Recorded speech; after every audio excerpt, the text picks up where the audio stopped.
everyone. I'm Miss Kaylee. For the past several weeks, we've had a Directing 101 class.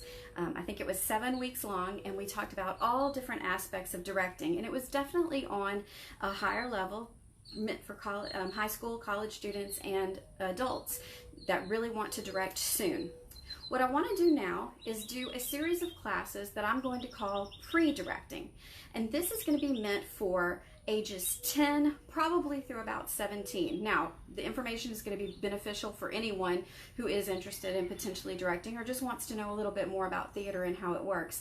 But I'm going to be gearing it toward middle school to age 10 or so through high school. So we're going to be talking about theater and an understanding of the different types of theater that we have in this country, what rights are and how to get rights, how to put on a show and how to look at plays and decide if you can do a play or not, and how you can cast it or not. We're going to talk about all of those different little levels of things and all of those things of theater. So this particular lesson right here is the first one in that series of pre-directing. We'll call it Theater 101, or the different theaters in this country and how they work. So if you have any questions, I am happy to answer them. Please just drop them in the comments or message me privately. My name is Kaylee Lay, and I would be happy to answer them and look at them for the next class. So definitely do that. Okay, different levels of theater in this country. Kind of Theater 101, what is theater? So we have theaters in this country all the way from educational theaters all the way up to Broadway, and everybody knows Broadway and everybody knows theater at their school, and you may have seen theater in different places around our community and kind of wondered how it fits in between school theater and Broadway. So I'm going to take you through some of those steps and kind of explain the differences as you go up the ladder of theater, and maybe what you might need to think about if you want to have a career in theater whenever you get older. So as we said, first level of theater in this country, for the most part, is a school theater. And your school theater teachers, a lot of times, have a degree in theater or have an extensive background in theater that has somehow allowed them to teach theater. If you're involved in a speech team at your school, you may have had done some theater, may have done cuttings from some plays and things like that. And or you may have done a small one-act play and put it on for your school, or gone and taken it to competition. All of those things would be included in that school theater. Your school might even be one that does musicals. When I was growing up, we barely ever did musicals. It was very lucky if we did. It was like one every other year, and I would get so excited. So not all schools across the country have theater programs. It's one of the things that's starting to die off a little bit. And some schools in some states actually require a speech or a theater to graduate, or a fine arts to graduate, which I think is a great thing, and I think it should spread more across the country. But it's not required everywhere, and you're not going to necessarily see it everywhere. But there are very different levels of theater within just schools. In Texas, they build these enormous, beautiful auditoriums with sound systems and all kinds of stuff, and they might have, you know, Theater 1, Theater 2, Advanced Theater, Stagecraft, all of those things at their school with multiple theater teachers. So it really can vary. If you are interested in going into a career of theater education, I would encourage you to look around and see what other states have and what other states require, and how well they fund their theater. In our state, we have gifted and talented theater where people can audition to get into theater at their schools, and they can be taught by some amazing theater professionals in our area, and they are getting one-on-one kind of private theater education. But it's not the same, obviously, as being at a school that prioritizes theater and does several productions per year. Speech team is another great way to get into theater and get your feet wet with acting and drama in school. A lot of times speech teams do cuttings of shows, and those are going to be, you know, humorous or dramatic or even duets and stuff. I did that when I was in high school at Como, and it really gets you an experience playing with different characters and learning different roles and things like that. And it exposes you to a lot of different plays, which I think is great. It's one of the things that I think anybody interested in theater should do, is read as many plays as possible. And reading those cuttings for speech team or something like that, or going and judging speech meets and things like that, gets you exposure to many, many different plays and lets you know what's out there. So I think that's a great thing. One thing to note is when people are doing cuttings for theater, for schools, they're not having to pay for the rights of these plays. So really all they are having to do is purchase the play itself from one of the licensing agents or from Amazon or something like that. And then they are cutting the play. They can do what they want with it for fair use educational policy. So because they're using it for educational purposes, they're not making any money off of it, and they're not performing it for anyone. It's just for educational reasons, and they're competing with it. They don't have to pay for the rights to put on that play. They're not putting on the whole play. They're cutting it and just doing it for educational performances, and no one's coming to see that. So then if a school decides to put on a full production, they can't say fair use. It's not under that fair use policy. Now they're putting on a full production, and they actually do have to purchase the rights for that production. So we'll get into more rights and stuff like that, and I'll tell you where to find all of the plays and musicals and how to go about putting on one. But we'll get into that in a different episode or lesson. Right now we're just going to talk about the levels of theater. So your school might do a one-act play, they might do a competition play, or they might do a musical. Now, can your school just put on Phantom of the Opera if they want to? The answer is no. They would have to apply for the rights for Phantom of the Opera, and they would have to be approved. And some of these rights companies are very particular about who they're going to let do certain shows. So I remember meeting this theater teacher, and she said, oh, I'd love to do Phantom of the Opera next year, and I'd love to gender swap and make the girls guys and make the guys girls and all of this stuff. And all of that stuff is great in a creative mind, but the fact of the matter is that is a protected property, and you cannot change it like that. So even though schools are educational, you can't just do whatever you want at a school for a performance and with a play. Okay, so that is school theater. Moving on, we have community theater and other educational theaters. Wonderland is one of these. So Wonderland is obviously an educational theater that provides, theater education and theater classes and also productions for students and children all the way up through high school.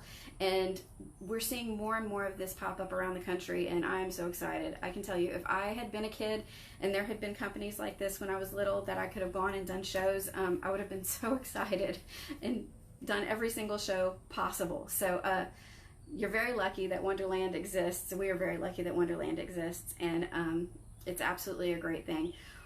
Wonderland also does these full productions, and then for different classes and stuff like that, they can do little cuttings of plays and of one acts and things like that. When we do full productions, we pay for rights, just like I said that schools do.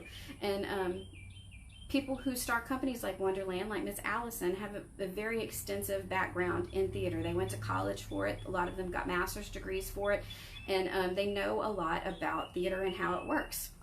And so you're lucky to be taught by people who have a lot of times been to school for theater and had extensive backgrounds in theater. So if you want to go on to teach theater at a company like this, then you might go to school and major in theater or get a master's degree in theater, and then be able to teach kids outside of a school environment, but in a more fun environment like Wonderland.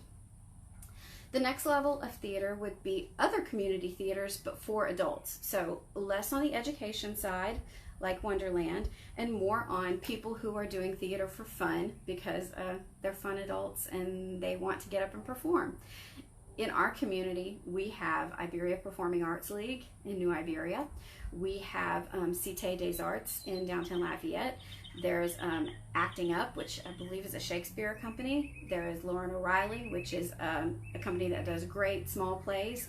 And there are Abbey Players in Abbeville, which does plays and musicals, just like iPal.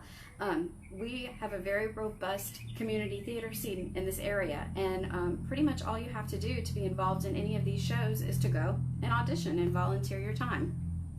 For the most part, every single person involved in a community theater production in this area is likely not getting paid to be involved. We're all there just because we love it, and we're volunteering our time. And this is from directors all the way down to actors. Pretty much the only people that get paid in community theater in this area are musicians. So while it is an excellent outlet for people who want to be involved, and it can keep you busy all year round, It's probably not something that you can do as a full-time career, but if you have another career and you love theater, it is so perfect for people who want to do something like that. Like me, during the daytime, I teach gifted English in Iberia Parish, and so that's my day job. And then in the evenings, I go and I volunteer my time at IPAL, and I keep theater going in this community. One thing I will say about community theater is that I believe that the talent level involved in community theater is very, very high, especially in this area, based on the people that we have and based on the amount of passion that we have and we put into community theater in this area. You might think, oh, we're just a community theater, we're not that good, but I would encourage you to go out and see some of the very best shows I've seen have been community theater, and a lot of times they really are professional level in talent. And so don't count out community theater, definitely. It is a great opportunity for anybody who wants to do something fun, and it might be what you want to do whenever you get out of high school and get out of college and you want to keep going. You might want to do community theater. The next level of theater, I would say, would be educational, but we're back to a different type of educational, and that would be college theaters.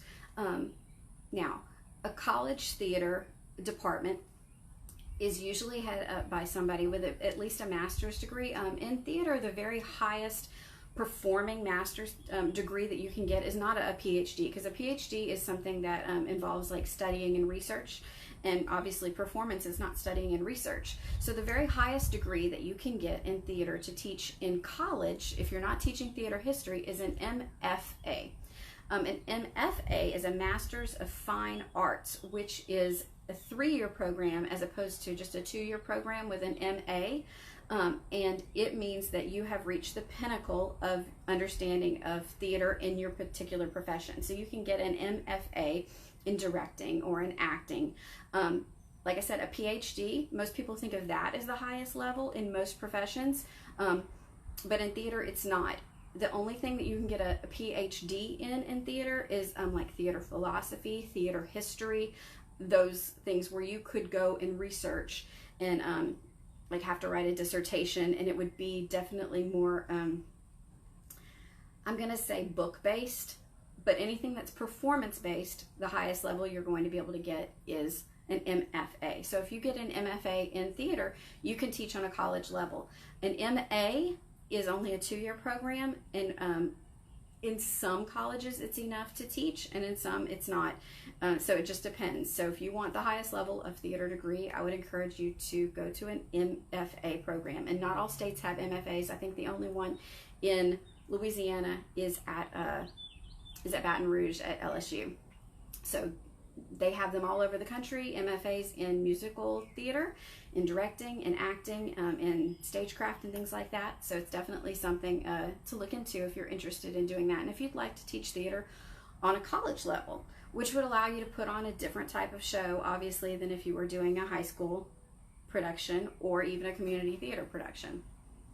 A lot of colleges have summer theaters as well, where kids can go up in the summer and get paid a small stipend to do theater. They might stay and live on campus and get paid like $100 a week or something to help build the sets and be in the crew of several different productions. A lot of times these colleges do a whole company of shows in a summer. They might do 4 shows in one summer. One college I went to, they had 3 musicals and a play every single summer. And the students who lived in town, they would get a small stipend to go up and work on the sets every day, work on the costumes and things like that. And then a lot of times they were cast in the shows as well, but really they were getting paid to do a lot of the set and the background work and things like that. And there are many colleges all over the country that do this. This particular theater allowed anyone to audition and to apply to be an intern, but some of them you have to go to that specific college in order to be part of that season. But if you're interested in that, it's definitely something good to look forward to, and it gives you a lot of experience, I would say, over a whole summer of doing theater and doing a bunch of different shows. So colleges do that, and it's so great because you get to see different shows go up, and you get to see this one being performed while this one is being prepared, maybe backstage, and the set is being built, or the costumes are being organized and built for it, and you've got the whole season, and all of the things are being thought about one show ahead of the other. It's a much quicker process, and it's a much more involved process than, you know, community theater, where we have, you know, plenty of time to put on a show and get ready for the next show and things like that. And sometimes you only have a day or two to change over one set to another when you're doing these summer shows like this. So that's college theater. Going on up, I would say the next level would be summer stock. And you might have heard that phrase before and not really known what it meant. There are a lot of theater companies in particularly the Northeast that are considered summer stock companies, but they're all around the country, and not only in the Northeast. It's just kind of, that's where they first started getting popular. So a lot of people would leave the cities during the summer and maybe go out on vacation for a whole summer in Cape Cod or something like that, and they would be looking for something to do, entertainment, while they were there. And so a lot of these theater companies popped up in the Northeast to take care of those entertainment needs. And it's very much like what I just described with the college theaters, where you have a whole company and you have a whole series, a whole set of shows that are going to be happening over the course of the summer, and one goes up right after another, right after another, right after another. And these are going to be usually professional regional theaters. So what do I mean by that? What is a professional regional theater? Well, professional regional theaters are usually what we call equity, which means they belong to a professional union. So regular people, just ordinary people, couldn't go and just audition to be in these companies, to be in these shows. You would have to be a professional actor registered with equity first. So how do you do that? What are some of the different ways to become a professional actor with equity so you can audition for these shows? Well, there's a big college audition every year where you can go. In the South, it's SETC, and there's one in the North as well. And a lot of these summer stock companies go and audition people and look to fill their companies with kids who are in college going for theater. So you go and you audition, and they might invite you to come be an intern at their theater for the summer. Now, you're not equity yet at that point. You are an intern, and you earn what's called equity points. For every week that you work at the theater, you get points, and you start building toward equity status. And again, you get maybe a small stipend. When I did this, I got, I want to say $80 a week, but that was years ago. And so they put you up in housing, and they give you a small stipend every single week, and you are part of their intern company. My particular summer stock theater that I was working at, this professional regional theater, they allowed the intern company to be the leads in their children's shows that they did, and we were smaller parts and ensemble members in their large adult shows. And then we built sets, we built costumes, props, and all of those things during the week as we were working at the theater. And so this was a whole summer long. There were 5 shows that were put up over the summer, and you'll find different companies that, you know, focus on different things. Some of them do a lot of musicals, some of them do a lot of serious plays. The one I was in is in the town where Our Town was written, and they do a lot of plays. And it's an old barn. It's one of the oldest professional theaters in the whole country. So you can really be part of history, and you can see professional actors coming in and doing theater for the summer. These professional actors might be from Broadway, they might be from off-Broadway, and they might be people who travel around and do regional theater as a job on a regular basis. So you have a very wide range of actors that are coming in, but all of them are usually very talented because they're equity, and they have long careers in the business. So you can, as working as an intern, you can learn from these professional actors as well, because you're around them, you're seeing what they're doing. One of the actors that was at the theater I was at, Jane Howdeshell, she went on to be on Broadway and win a Tony, and she was nominated for 3 Tonys. And I'm like, I learned from her, I worked with her, I saw her in Who's Afraid of Virginia Woolf, and I was her dresser for that show. So working under her and seeing her process for, you know, all of those weeks was definitely a benefit for me. So even though you're only an intern a lot of times when you start out at these professional summer stock companies, You can learn so much about all of the different ranges of theater. You get paid a little bit. You get to go live in a different place and kind of see how theater works. And so, and for anybody interested in pursuing a career in theater, I think that summer stocks are absolutely invaluable. I would say definitely look into them. And if you're going to college for theater, make sure you're going to one of those big auditions so that you can see if you can be involved in one of these summer stock companies. And if you go on vacation to the Northeast or anywhere, I would encourage you to look into if any of these summer stock companies have shows going on for you to go see, because a lot of times they are as good as Broadway, because a lot of it's Broadway actors and off-Broadway actors going and doing shows in their spare time. They're filling in the blanks and doing a show for a couple of weeks while they have some time off. That's all it is. So you are getting the highest level of quality from these shows, and you're not having to go to New York to do it. So professional summer stock shows. Our next level is on the same, I would say, quality level as professional summer stock, and that would be professional regional theaters. These are going to be theaters that are going year-round. They're not just doing a summer season. They're doing year-round theater on a professional level. And again, these are going to be equity theaters, hiring actors that have earned equity points. Remember, I talked about in summer stock you can get equity points. Once you get a certain level of equity points, you can apply to become a professional equity actor.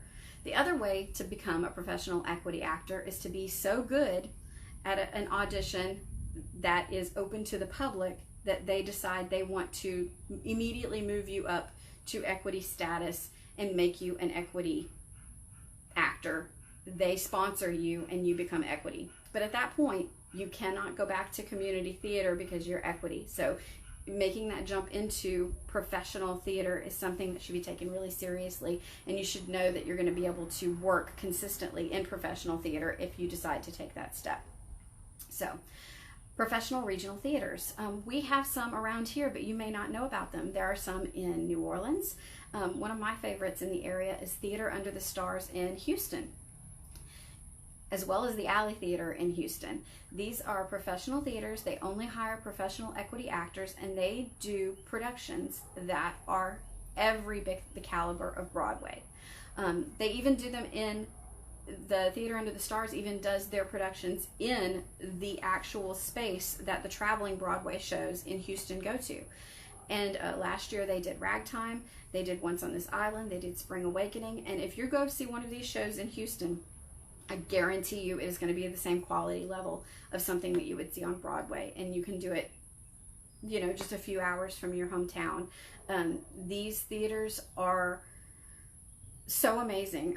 I'm so excited, and I love professional regional companies because I believe that they give actors a way to work around the country in an environment that's less stressful than Broadway, but that is as high a caliber professionally and artistically. And it also gives the audiences a chance to go see really great productions, and they don't have to travel to New York. The Alabama Shakespeare Festival was in my hometown that I lived in for a little while in Montgomery, Alabama, and I got to go see high quality theater in my hometown from professional actors that, once again, just like I said with the summer stock theaters, are just taking a break from Broadway. They're Broadway actors, they're off-Broadway actors, and they're just taking a break and filling it in with these professional productions. And so you can see some very amazing productions at the professional regional productions. Every time I go visit a new city, I always Google what are the professional companies in this area so that I can see if they're doing something. I saw a production of The Three Musketeers in Houston when we went last summer for just a baseball game. My husband went to the baseball game and I went to see The Three Musketeers, and it was so high quality. So do yourself a favor and start looking into professional regional productions of theater. And it might be something to consider if you're looking at a career in theater and you have graduated high school and college in theater, to consider being and working at these professional regional places. I know a girl that lives in Houston, and that is what she does for a job. She auditions as an equity actress, she auditions in Houston for the Houston Professional Productions, and that's how she lives. That's how she makes an income. You can do that. You can be a professional actress in Houston, in Philadelphia, in Pittsburgh. There's several big cities around the country that have these theaters that you could keep and make a living doing high quality productions and not necessarily have to be in New York City. Which leads me to the top level, which we all know of, and that is Broadway. What you may not know, or you may know, is that Broadway also has tours, and the tours can be either an equity tour, which we already know what equity is, or they can be a non-equity tour, which means they still pay you, but you don't have to be equity. You can't be equity actually to audition for those tours. So the non-equity tours often pay less than the equity tours, and the quality is not necessarily controlled by equity, so you don't know what you're going to get. Does that mean a non-equity tour is not going to be talented, or that you shouldn't audition for one if you are not equity? Absolutely not. I mean, the talent could be very high because it could be people that just haven't decided to go equity yet. You could have an amazing director somehow, putting together these shows, but you're not going to be protected by equity status if you're on a non-equity tour. I've seen a non-equity tour of Grease, and it was one of the worst things I've ever seen in my life, but I've seen non-equity tours of other shows that were very, very good. So it's kind of a crapshoot. I'm going to say that for the most part, if a tour is an equity tour, and you can look this up and find out, it's going to be more reliably good, because it's going to be coming directly from Broadway and from that Broadway director that put whatever that show was up. If they're transferring it to an official national tour, it's going to have kind of that cachet, that professionalism of what you are looking for. Now, like I said, the other stuff is definitely worth going to, but you just have to decide for yourself. Take it with a grain of salt. I just read that there was a Broadway actress who was in Beetlejuice recently, and she auditioned for the national tour of Tootsie and got a lead role, and she was so excited. And then right as coronavirus was happening, they decided to sell the national tour of Tootsie to the non-equity tour company, and so she lost her job because she's equity and she can't participate in a non-equity tour. So that is the kind of thing that happens. I mean, theater at that level is all about making money, and if they don't think they're going to make money with the equity tour, which is more expensive, then they will sell it off to a non-equity tour. What does that mean for you? It might mean that if you do not decide to go equity, that you could audition for a non-equity tour as you continue up and you get your education and things like that. But you're not going to be protected by some of the things that equity provides. And what do they provide? It's going to be a certain level of pay, a certain level of hotel room or food or per diem per day, as well as health insurance benefits and things like that, because it's a union. So it's something to consider, and it's something to know about. You can't just go audition for anything, but if you're equity, you're protected, because not everybody can just go audition for anything. All of Broadway shows and off-Broadway shows are equity, and they're obviously the highest level of theater. Next week, we are going to talk about why somebody can't do a show in your local community theater that is running on Broadway right now, because we're going to be talking more about rights and stuff like that, and how to find plays and how to find musicals and where to find them. But I'm interested now in hearing from you. What is maybe the highest level of theater that you have seen, or what is the best show you've seen? Was it in New York? Was it a traveling show, or was it a local community theater or school show? So if you would drop that in the comments below, what is the best show you've ever seen? I would be interested to know. And what do you think about all this? What do you think is the highest level of theater that you want to go to? And do you have any questions for me? Because I would love to answer them. I know I just kind of gave you a lot of information, and maybe some of it was confusing if you've never heard it before. But I would love to hear your reactions about that. And kind of knowing now a little bit more about the different levels of theater in this country and what you can do. So please tell me any topics that you'd be interested in learning more about with theater. And like I said, next week we are going to talk about how do you pick a show and how do you do a show, because you might think it's as easy as ordering a script off the internet, but it's not. So like I said, please drop any comments or questions below, and I hope that you will have a great week. Bye.